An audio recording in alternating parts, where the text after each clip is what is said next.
I'll say a little bit now about karma and intention, and I've come up with a scenario here, and I've created a character, and I have made him up, he's not real.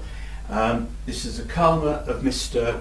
All-Round Good Guy, and he's a likeable lad, and he's a man of power and influence. A lot of prestige is important to him.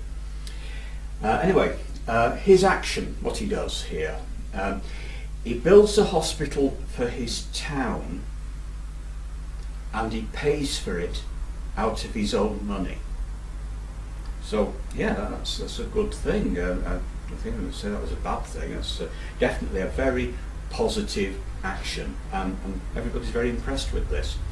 However, his motivation is to be respected and to get a title, and indeed as a result of this he gets a title, and after he's dead he gets a plaque that says Sir All-Round Good Guy, founder of the Sir All-Round Good Guy Hospital, lived here. So he's the town's got its hospital, and he's died well respected and regretted.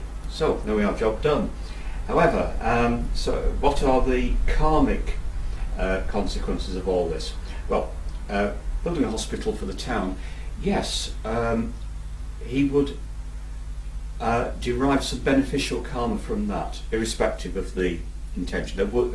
There would be some karmic benefit for having done this, because what he's done has benefited, or hopefully has benefited a great number of people. So and it's actually the town's got a bit of good karma there, because it's got its new hospital. However, the motivation to be respected and get a title. Okay, before we get on to karma of this, his quest for personal prestige, aggrandizement, whatever you want to call it, will give him a few problems with earthly attachments when he gets into the after-death states in karma loka, that he will have to relieve himself of his attachments to earth life, and clearly his own personal importance, because at the end of physical life you effectively lose everything as far as the material world is concerned.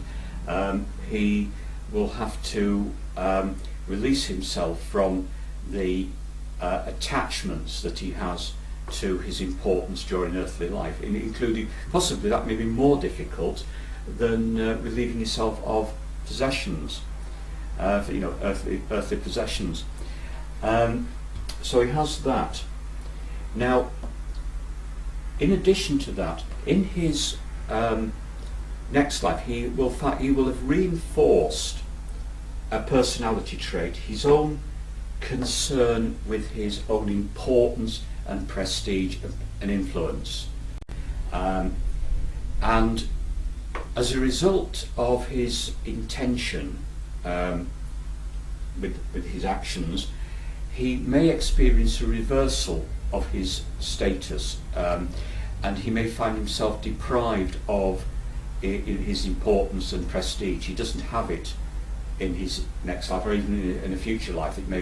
This may work over several lives, but at the same time he has reinforced the importance of these things to himself, the preoccupation.